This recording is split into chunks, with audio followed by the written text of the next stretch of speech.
Muy bien, pues acabamos de compartir en la conferencia anterior, en el segundo servicio de esta iglesia, la nueva serie que voy a iniciar, titulada El misterioso rapto de la iglesia. Esta es la segunda conferencia.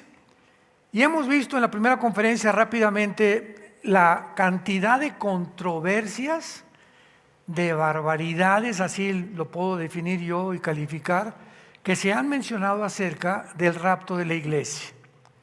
Algunos enseñan que va a ser a la mitad de la tribulación, otros que el rapto y la segunda venida es lo mismo, otros hasta se han atrevido a decir que ni siquiera va a haber un rapto de la iglesia.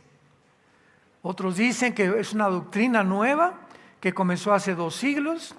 Yo les contesto, si está en la Biblia, pues tiene más de 2000 años.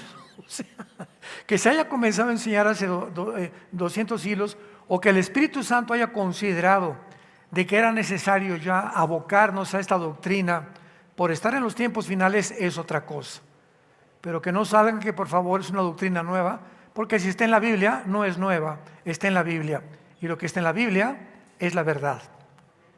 También otros dicen, ¿verdad?, que esta doctrina surgió para confundir y para ayudar a que muchos se escapen de la tribulación, porque como muchos no quieren atravesar la tribulación, pues han usado el rapto para decir que no van a sufrir, etcétera, etcétera, y le han llamado un escapismo. Todas estas contradicciones bíblicas, todas estas opiniones son en contra de la Biblia. Yo he predicado muchos mensajes acerca del rapto de la iglesia, pero he considerado en los últimos meses, por tantas opiniones que estoy oyendo, tantos correos que nos llegan, telefonemas, etcétera, etcétera, twitters de las preguntas acerca del rapto, que he considerado unificar las verdades principales del rapto para exponerlas, para que tengamos una sólida fe, una sólida creencia en esta doctrina que es 100% bíblica. En pocas palabras, para muchos de ustedes que no conocen ni han oído, o tal vez ahorita estás escuchando la palabra rapto, te estarás preguntando de qué está hablando el pastor. Muy bien, la Biblia dice que va a haber una generación de seres humanos, que lo más seguro es que vamos a ser nosotros. Yo no sé todo lo de aquí en la iglesia de Toluca, ¿verdad? Os digo nosotros, todos los cristianos de todo el mundo, no se crean tan santitos. Y que este grupo de cristianos de todas las naciones que seguimos a Jesucristo, vamos a desaparecer en un parpadeo de ojos del planeta Tierra. Van a concentrarse los comentarios en la televisión, va a haber choques de tráfico, pilotos que el avión se va a estrellar porque el piloto desapareció, todos los niños menores de edad van a desaparecer de los cuneros, de las casas. Muchos de ustedes se van a levantar en la mañana, ya no está tu esposa, muchos van a decir gracias a Dios que se fue. Otros van a decir al contrario, ¿verdad? Ya no está mi esposo, etcétera, etcétera, o mi esposa. En fin, va a haber una confusión tan grande en el mundo que va a llevar a la pregunta: ¿qué ocasionó que millones de personas desaparecieran? Bueno, la respuesta es muy fácil. A partir de 1946 del siglo pasado, de una forma que no es coincidencial, se inició la famosa aparición de los objetos voladores no identificados, los ovnis. Se puso más de moda cuando en Roswell, hasta una película que hicieron, que un platillo había aterrizado en Estados Unidos y que habían capturado o tenían a la entidad que habitaba el platillo volador, un misterioso marciano o como le hayan puesto, y todas estas cosas con el tiempo fueron descubiertas que habían sido un fraude. Así como el siglo pasado comenzaron a propagar que el ser humano venía del hombre de Piltdown, de Cromañón, de Nerenthal, el hombre de Pekín, y que se asumió hasta científicamente. En las escuelas comenzaban a enseñar la teoría de la evolución como algo científico. Imaginémonos nada más esto.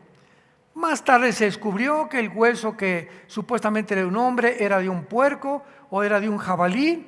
El Museo Natural de Londres, Inglaterra, emitió un decreto en el que completamente negaba que hubiera nada relacionado con el hombre Piltdown, con los hombres, que no había, en pocas palabras, conclusivamente, no hay ninguna evidencia científica de una mutación de una especie a otra especie.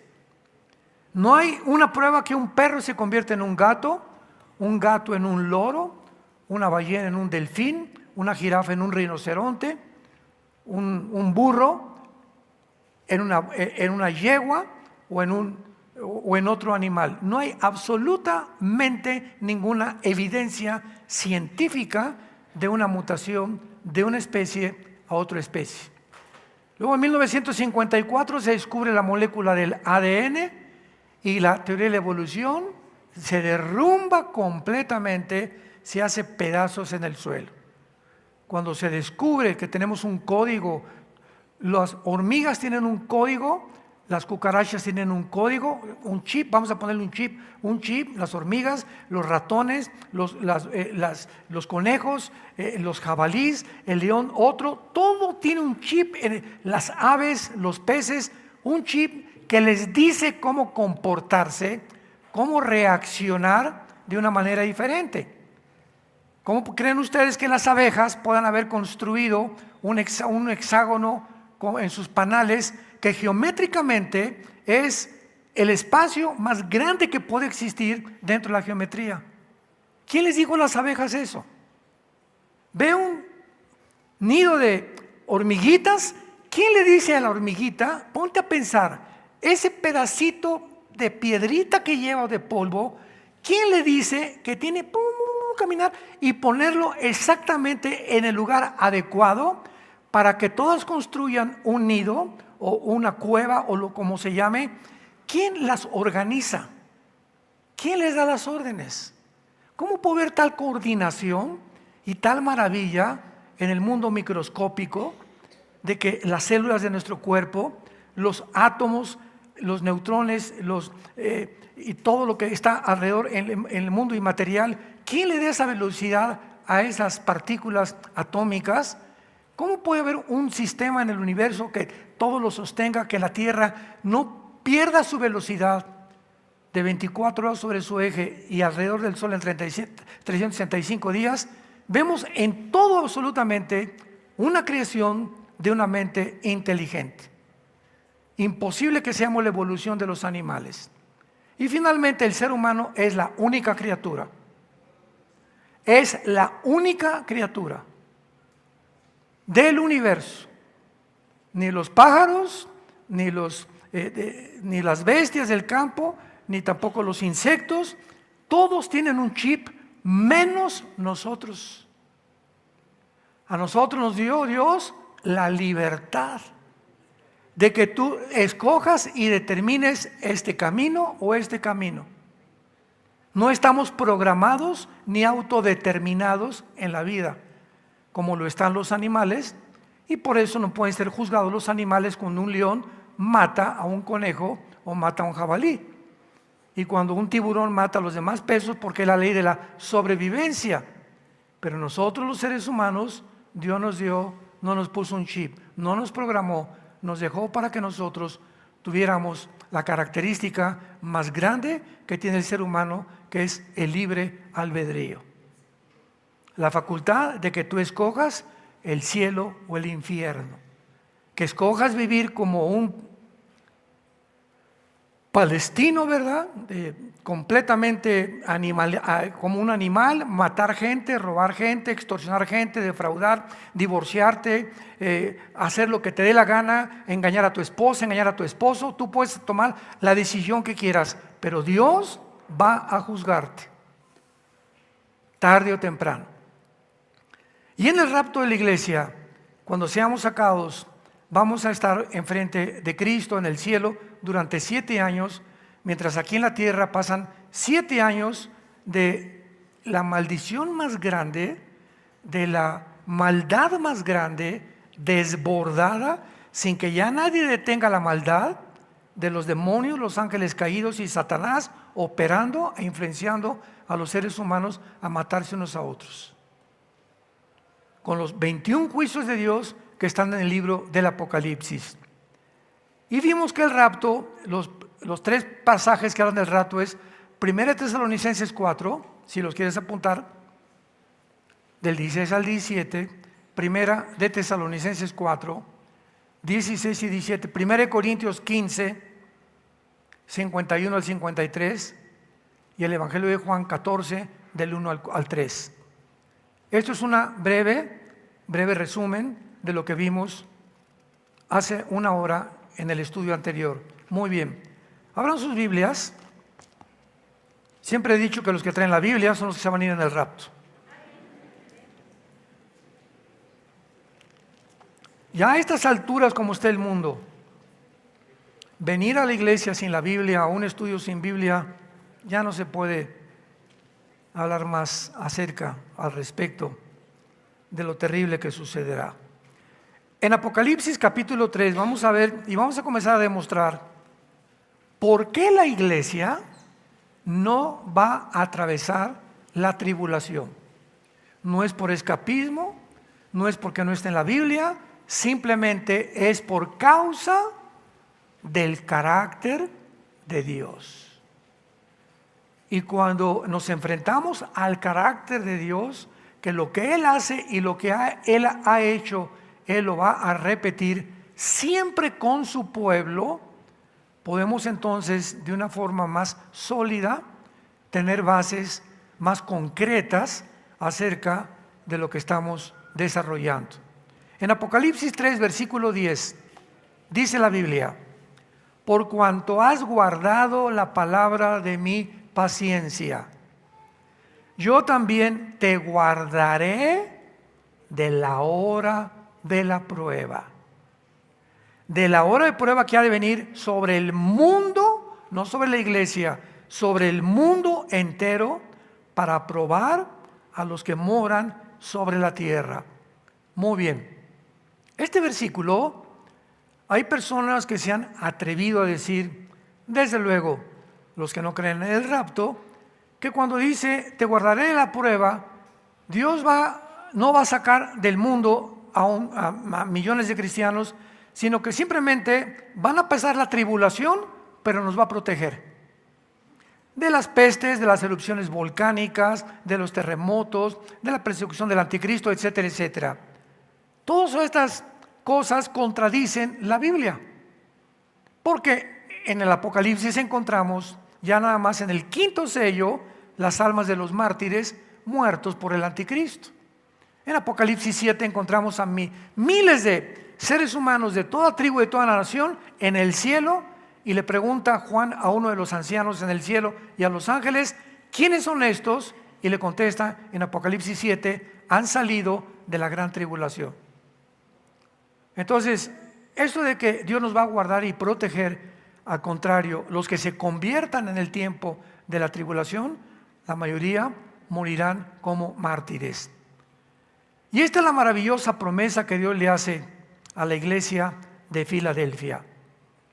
Mientras que las 7 iglesias, capítulo 2 y capítulo 3 de Apocalipsis, fueron iglesias históricas del Asia Menor, las palabras de Cristo para cada una de estas iglesias no solamente fueron dirigidas a ellas, sino a todos los cristianos de todas las épocas.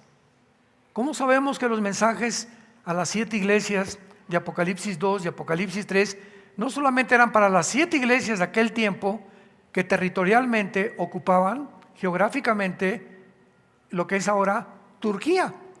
Porque ahí se encontraban en el Asia Menor las 7 iglesias de Apocalipsis 2 y Apocalipsis 3.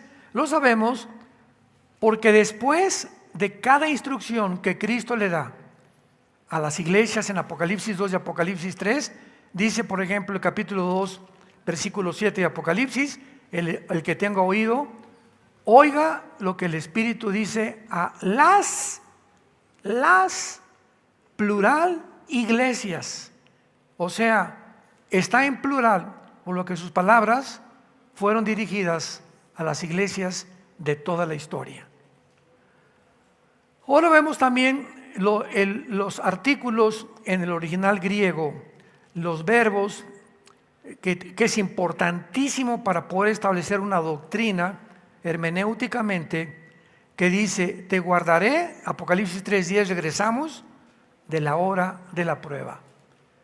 Los artículos definitivos en el original griego indican que son específicos. ¿Qué quiero decir? La palabra guardar, tereo con T de tío en el griego, significa proteger de un peligro o fuera del peligro en especial. Te guardaré, te protegeré, tú no atravesarás este peligro. También notamos otro artículo definitivo en la frase la hora de la prueba, porque los artículos definitivos en el griego indican que son específicos y no solo cualquier tiempo de prueba de la vida. Es un tiempo especial que vendrá en el que va a haber una prueba que nunca la había habido. Mateo 24:21, apúntalo. Mateo 24:21, porque Jesús dice: vendrá el tiempo en el que el mundo verá una tribulación como nunca, jamás la ha habido. Porque hay muchos que dicen: bueno, es que la tribulación siempre ha habido en el mundo. Sí, siempre desde que Caín mató a Abel. Guerras, rumores de guerras, golpes de estado, asesinatos, crímenes, secuestros, divorcios, etcétera, etcétera, fraudes. Siempre el mal ha existido. Pero esta hora es una hora específica para un tiempo determinado, que es el tiempo de la gran tribulación. Porque si no, ¿cuál hora de la prueba sería? Oye, Señor, yo he tenido tantas pruebas, pues ¿de cuál hora, verdad? Me estás prometiendo que me vas a librar de una hora que vendrá sobre el mundo entero, no solamente sobre mi vida, ni sobre por la iglesia de Toluca, ni otra iglesia, va a ser sobre el mundo entero. ¿Cuál es esta prueba? La gran tribulación, mencionada también en el Antiguo Testamento.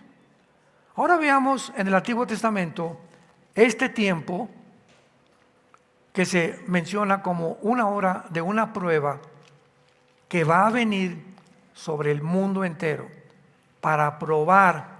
Nosotros ya fuimos probados, para probar a todos los moradores de la tierra. Isaías capítulo 2.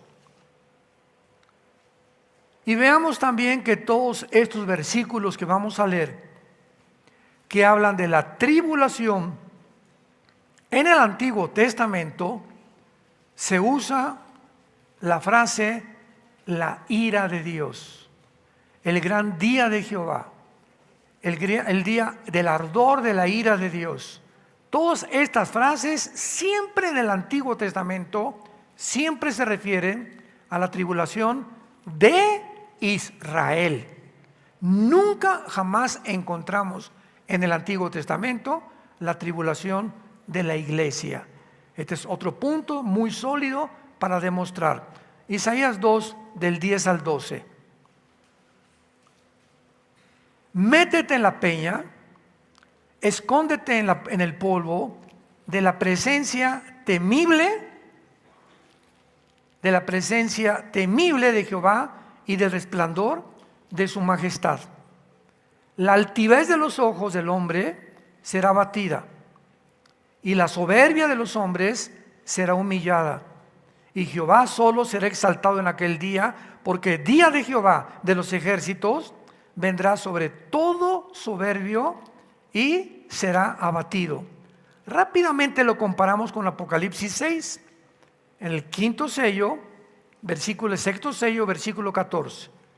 El cielo se desvaneció, y los reyes de la tierra, y los grandes, y los ricos, los capitanes, poderosos, siervos, se escondieron en las cuevas de los montes y decían: caigan sobre nosotros y escóndanos del rostro de aquel que está sentado sobre el trono y de la ira del Cordero.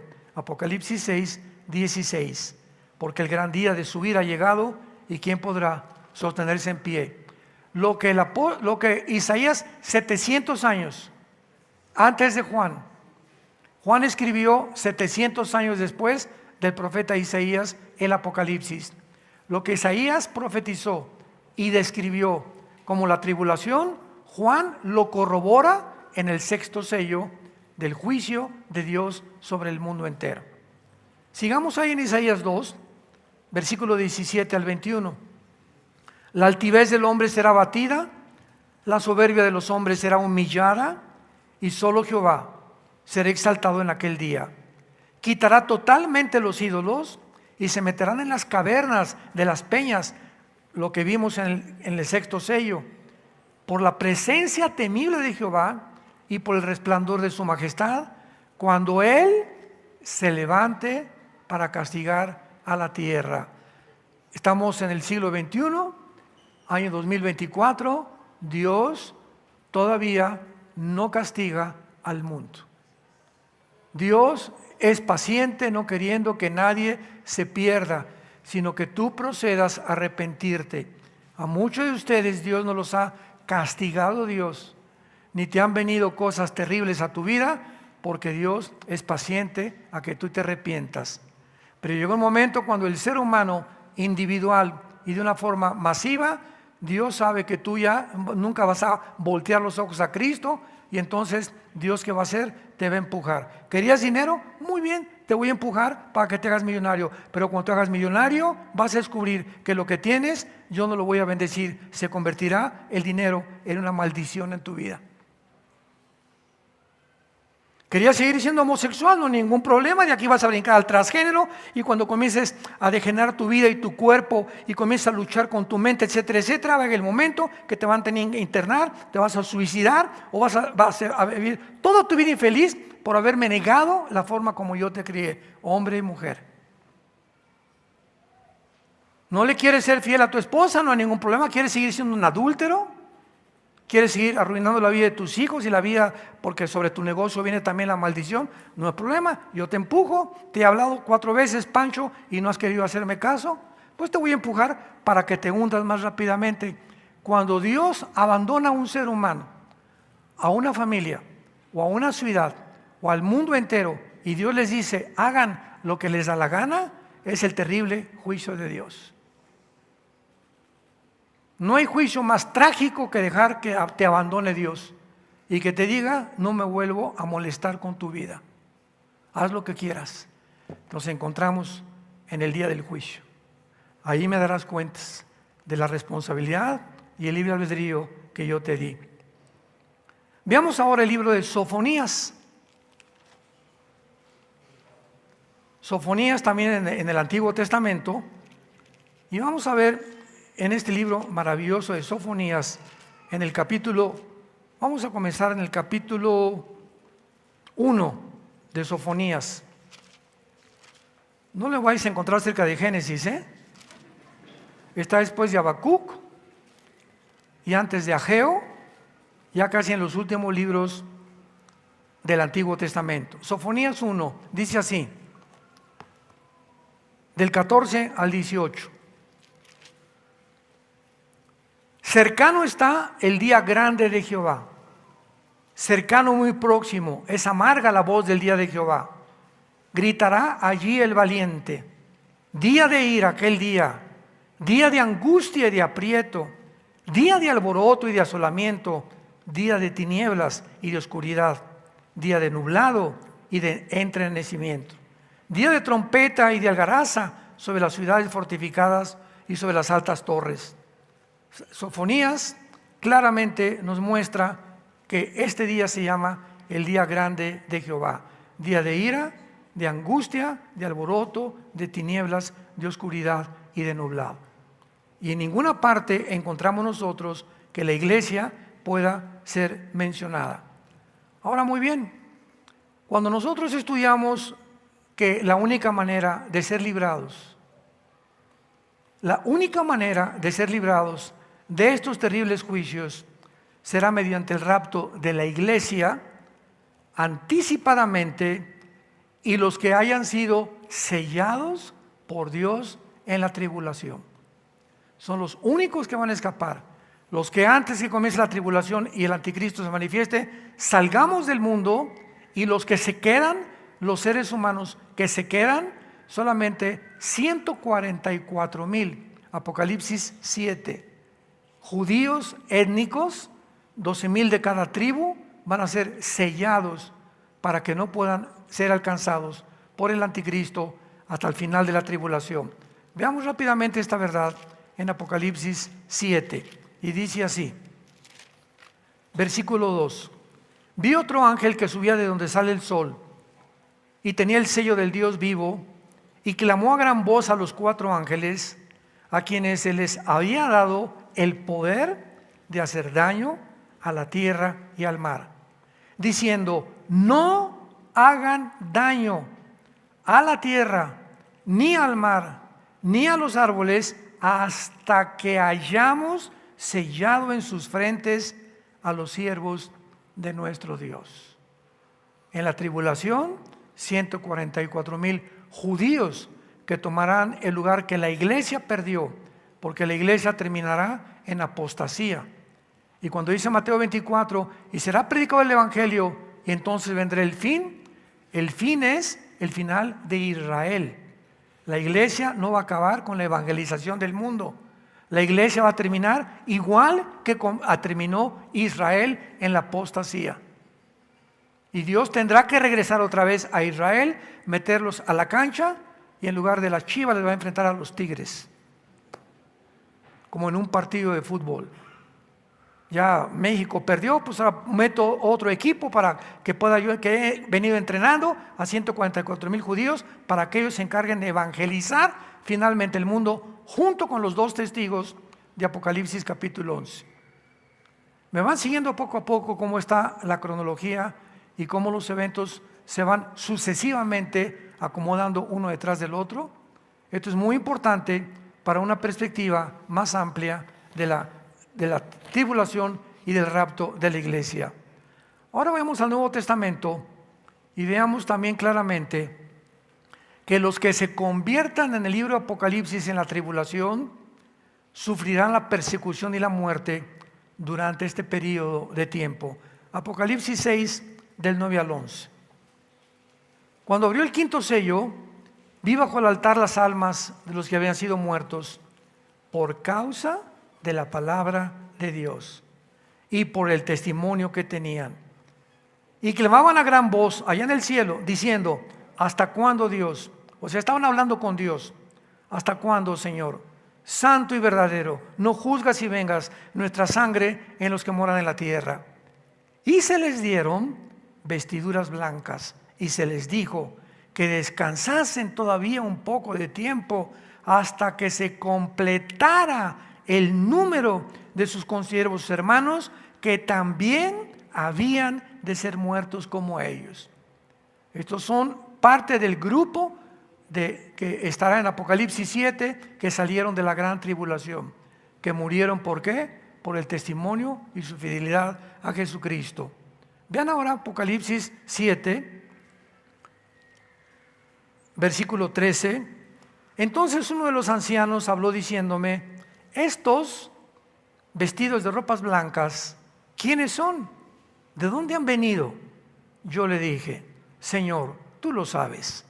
Y él me dijo: estos son los que han salido de la gran tribulación y han lavado sus ropas y las han emblanquecido en la sangre del Cordero.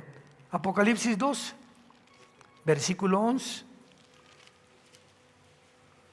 Y ellos le han vencido por medio de la sangre del Cordero y de la palabra del testimonio de ellos, y menospreciaron sus vidas hasta la muerte. ¿De quién está hablando? De todos los santos que morirán en la tribulación por negarse a ser marcados con el 666. Apocalipsis 13, versículo 7. Y está hablando del anticristo. Se le permitió hacer guerra contra los santos y vencerlos. ¿Quiénes son estos santos de la tribulación? Los que se conviertan en la tribulación. Pero también se le dio autoridad sobre todo tribu, lengua y nación. Apocalipsis versículo 15, 13, 15. Y se le permitió infundir aliento a la imagen de la bestia, para que la imagen hablase e hiciese matar a todo el que no la adorara. En la tribulación, todos los que se nieguen adorar al anticristo serán sellados para toda la eternidad con el 666. Ayer en el desayuno mi tema fue la futura marca del anticristo y le expliqué al público que nos acompañó en el desayuno ayer en el World Trade Center de Satélite que cuando una persona reciba la marca de la bestia en la frente, les dije, no fue en la vacuna porque la vacuna fue aquí. Entonces, descartemos que la vacuna, si te vacunaron, ya te salvaste, no estás marcado con el anticristo. Pues la vacuna va a ser, la marca va a ser aquí o en la mano derecha.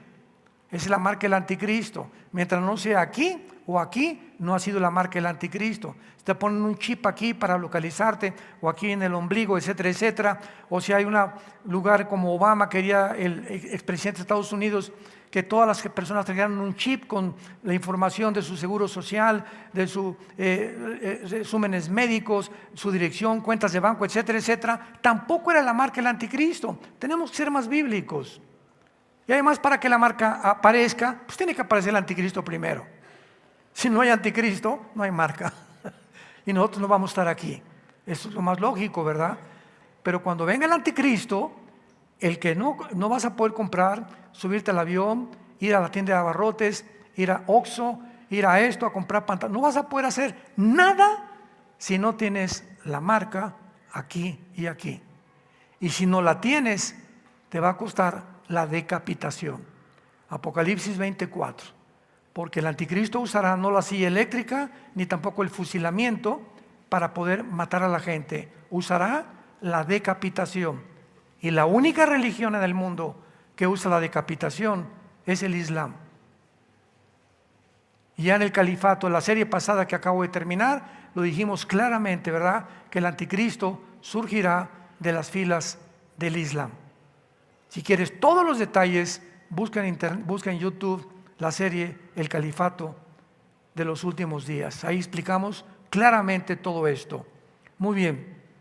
Entonces, vemos pues de una forma muy clara de qué forma ahora Apocalipsis 14:13, Apocalipsis 14:13, oí una voz que desde el cielo me decía, escribe, bienaventurados de aquí en adelante los muertos que mueren en el Señor.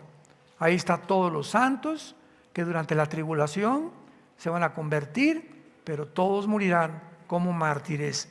Sí, dice el Espíritu, descansarán de sus trabajos porque sus obras con ellos siguen. Apocalipsis 17, versículo 6. Vi a la mujer ebria de la sangre de los santos y de la sangre de los mártires de Jesús. Y cuando la vi quedé asombrado con gran asombro. Vemos que el sistema religioso que se va a unir a la persona del anticristo, dirigida por el falso profeta, este sistema religioso va a implantar una sola religión, que será el Islam, en el mundo entero. Y es la única religión, ni el hinduismo, ni el catolicismo, ni el cristianismo, ni el budismo, ninguna religión en el mundo impone la religión a fuerza, a costa de que si no lo aceptas, te matan.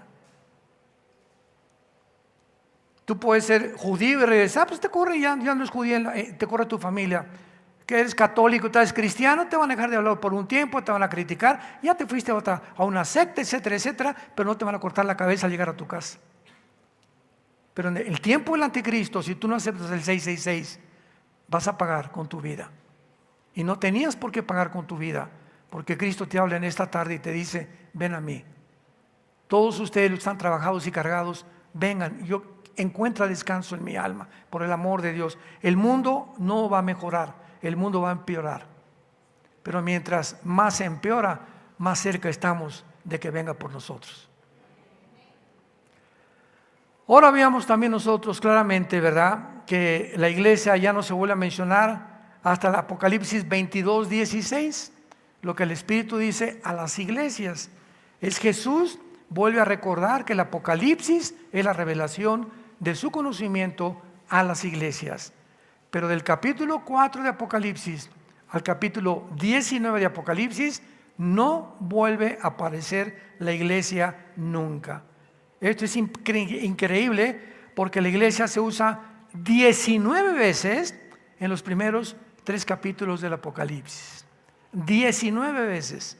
Y del capítulo 4 al 19, la iglesia desapareció. ¿Dónde está la iglesia? Estamos en el cielo. Bye, ahí nos vemos.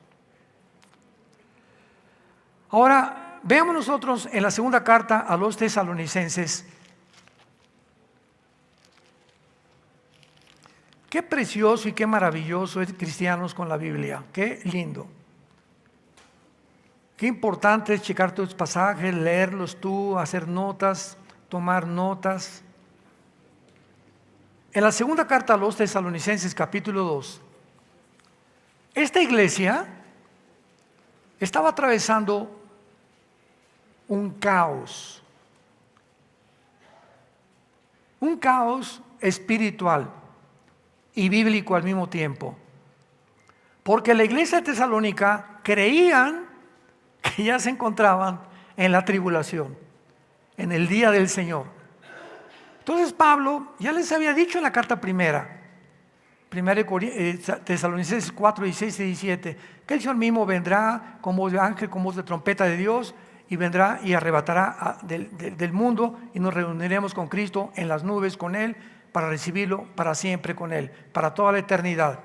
Entonces, después de que Cristo les dice eso, comienza el segundo capítulo de la segunda carta a los tesalonicenses con estas palabras. Mucha atención, por favor. Pero con respecto a la venida de nuestro Señor Jesucristo y nuestra reunión con Él, ahí está hablando del rapto. Con respecto a lo que yo les dije en la primera carta, que nos vamos a reunir con Él en el cielo. Os rogamos, hermanos, que no se dejen mover fácilmente de vuestra manera de pensar, ni por Twitter, ni por Facebook, ni por Instagram, ni por las redes sociales, para hacerlo más moderno en el siglo XXI. Porque hay tantos chismes por todos lados, como no nos imaginamos, de tantas personas que escriben en YouTube y TikTok y quién sabe, TikTok como se llame. Yo en la vida veo eso, que me dicen, ¿verdad? Este y el otro, y que por aquí y por allá. Y el hermano Alducin dijo esto, y el hermano fulano de tal dijo esto, y el hermano Chuy Olivares dijo esto, y esto y el otro. Y gente que no tiene el mínimo conocimiento, ni siquiera un grado teológico, pero lo hace para causar controversia, y la gente es bien morbosa. Y atraen seguidores a sus redes. ¿Y ahora qué dirá? ¿Y ahora qué va a pasar? Nos encanta el chisme. Bueno, más bien les encanta. Cuando ya crecemos un poco en Cristo, dejamos eso del chisme, que es lo peor que un cristiano puede tener, ser chismoso. Entonces les dice Pablo, no se dejen mover fácilmente cualquier cosa que oigan, ni se conturben por espíritu, ni por palabra, ni por carta, en el día de que el día del Señor está cerca. La frase el día del Señor se refiere a la gran tribulación. O sea, hermanos, no están ustedes en la gran tribulación.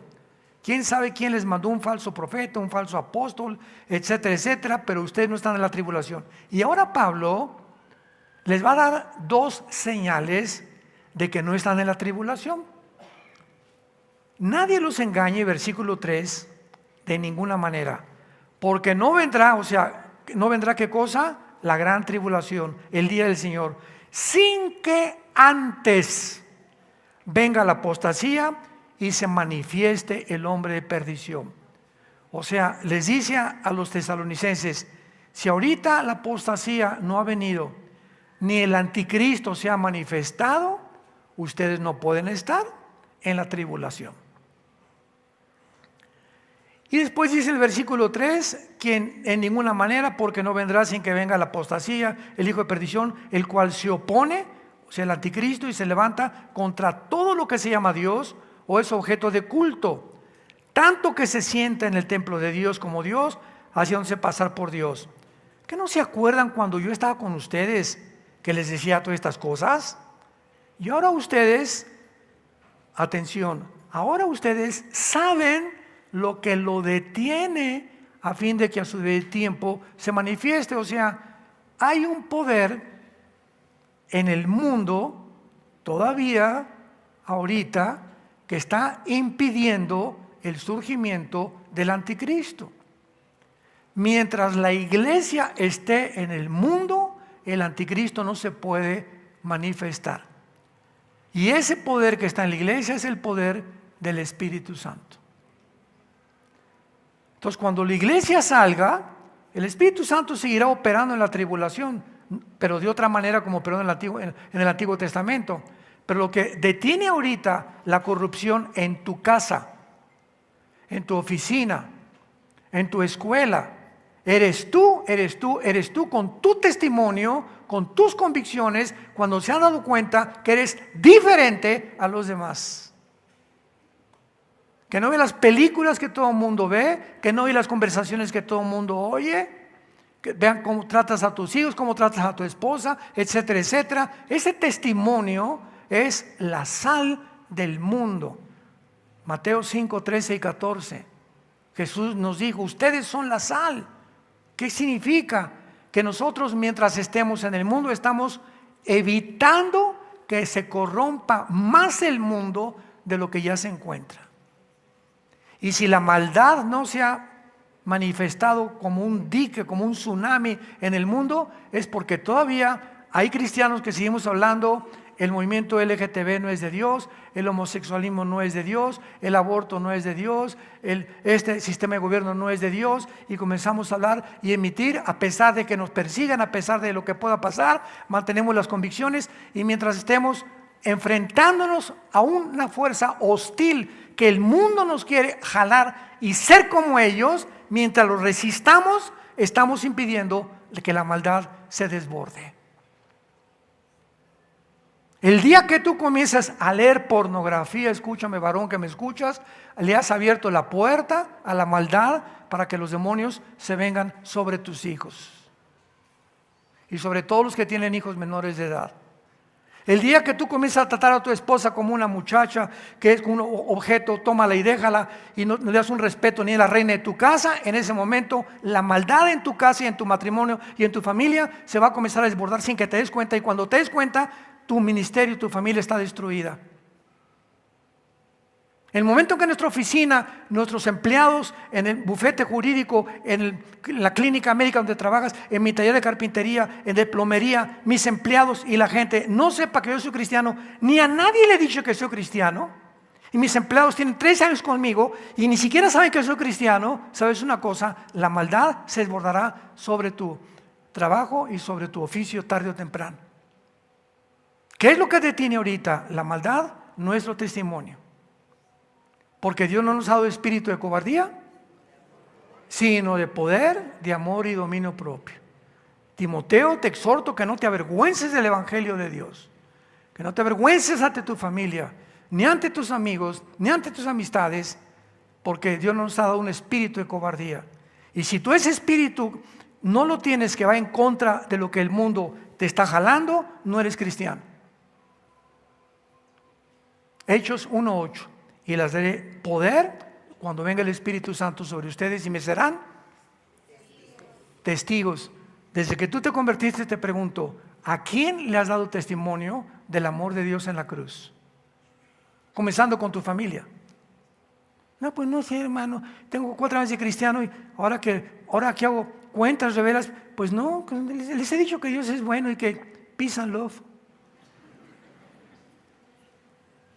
Duda profundamente de tu cristianismo, porque Dios nos mandó a ser testigos, a enfrentarnos a un mundo que está corrompiéndose y predicar el evangelio de la gracia de Dios en la persona de su Hijo Jesucristo, que sacó la muerte, quitó la muerte y trajo la inmortalidad por medio de la predicación del evangelio.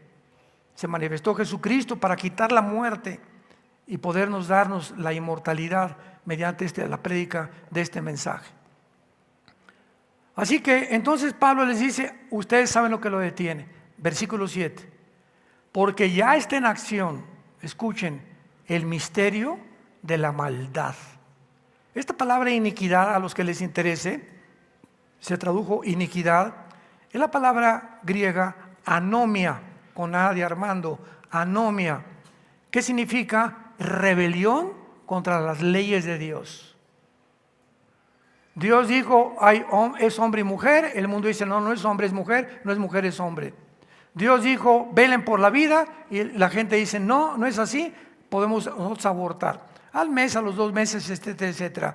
Dios dijo, séle fiel a tu esposa, mantengan el adulterio, el que comete adulterio corrompe su alma, verías y vergüenza hallará.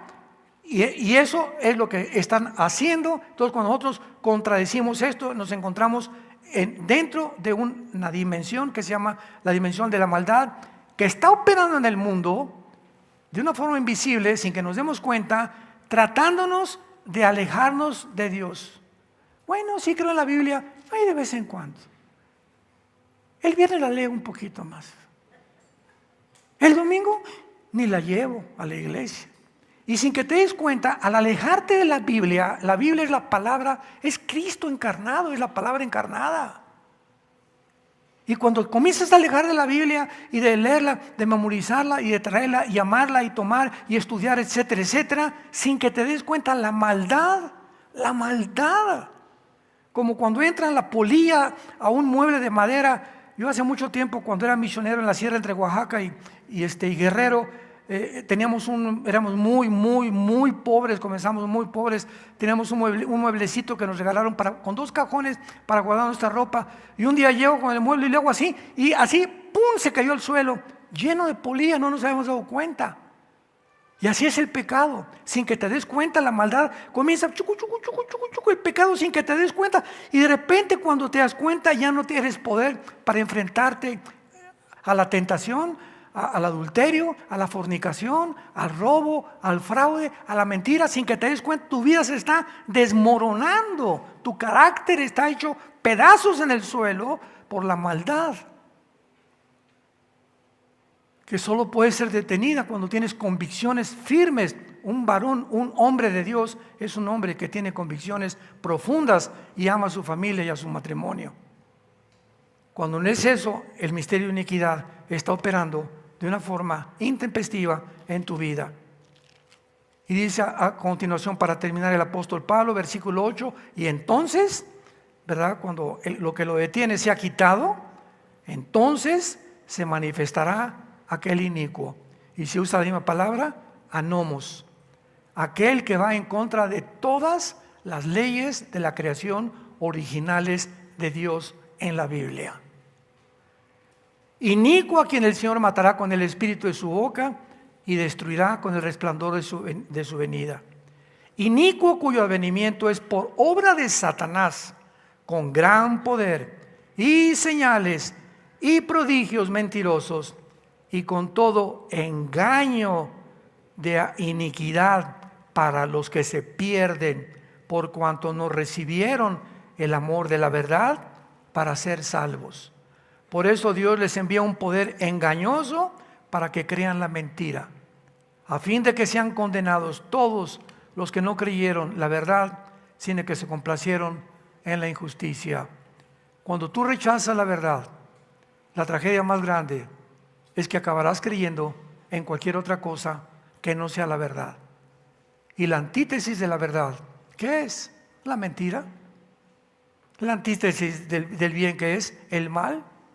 La antítesis de la santidad, ¿qué es? El pecado. Tú no puedes decir yo soy neutral. ¿Eres o no eres? ¿Eres o no eres? No, pues yo no soy ni de Chivas ni América. ¿Te imaginas una camiseta América Chivas? No existe, ¿verdad? Alemania, Dinamarca, Colombia, Brasil, no, ¿verdad? Entras al campo y hasta le hacen así. Mira, América, mira, orgullosos los jugadores del equipo al que pertenecen. ¿Tienes ese orgullo tú de servir a Dios? ¿O eres un hombre de doble ánimo, engañado completamente?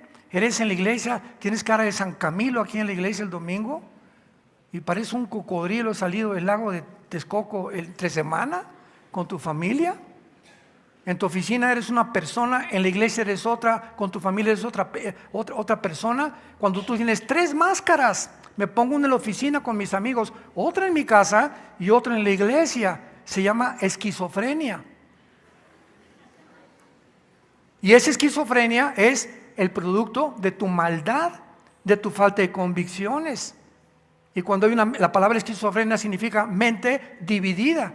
Dice Santiago capítulo 1, el hombre de doble ánimo es inconstante en todos sus caminos. Nunca vas a encontrar el camino a la verdad. Estás acá mañana y acá otro, y acá con tus amigos, y aquí, y así pasan los años, llegas a los 40, 50, 60 años y no has cambiado. Sigue siendo el mismo, sigue siendo la misma. Siempre están aprendiendo y nunca llegan al conocimiento de la verdad. Entonces, ¿qué hace Dios? Te va a mandar un poder engañoso para que ahora, de aquí en adelante, sigas creyendo las mentiras del mundo, a fin de que sean condenados todos los que no quisieron oír que Jesucristo es el camino, la verdad y la vida. Él es la resurrección y te ofrece sus manos taladradas en la cruz, su cuerpo resucitado, su segunda venida, el rapto que ya no tarda en venir por nosotros, para que tú puedas, la corta vida que te queda, estos días que los tenemos ya contados, créanmelo, tenemos los días contados. La guerra nuclear está en la esquina ya. El mundo va a entrar en una vorágine, ¿verdad?, de una espiral de autodestrucción como nunca había estado. Ahora imaginémonos en la tribulación cómo las cosas van a estar todavía muchísimo peor. Pero Jesús dijo, yo he venido para que tengas vida y para que la tengas en abundancia. ¿No quisieras tú en esta tarde entregarle tu vida a Jesucristo? Oremos.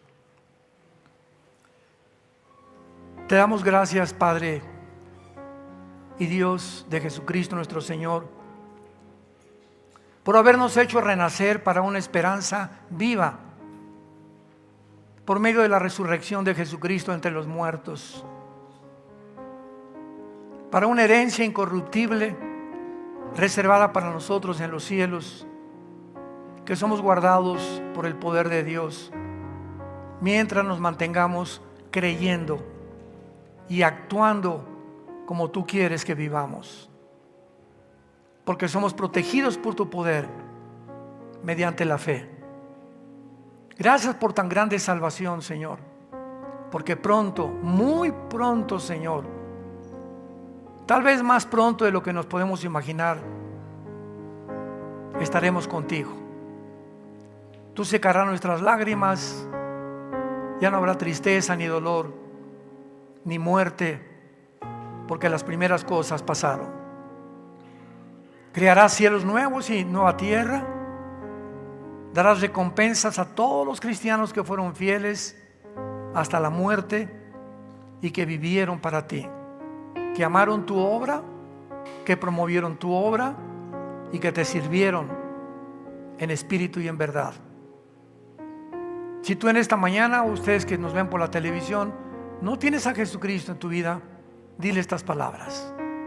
Tal vez sea la primera vez que lo hagas, pero cuando oigas su voz, no te endurezcas. Hoy es el día de tu salvación.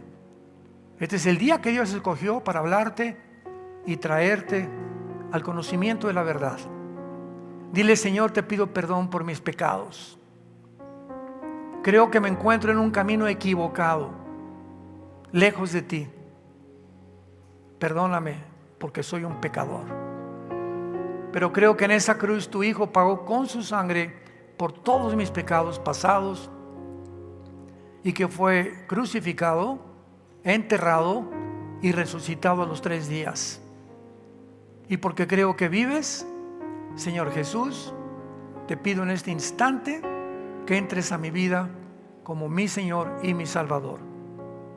Ahora te doy las gracias por tan grande salvación, porque ahora en el día de mi muerte moriré en paz, sabiendo que tú me recogerás, y si vienes antes por mí, qué maravillosa experiencia tendré de no atravesar la muerte y formar parte del grupo de cristianos en el mundo que nos vas a levantar vivos y transformar nuestros cuerpos en milésimas de segundo para acompañarte contigo y con tus ángeles al cielo. En el nombre de Jesús. Amén.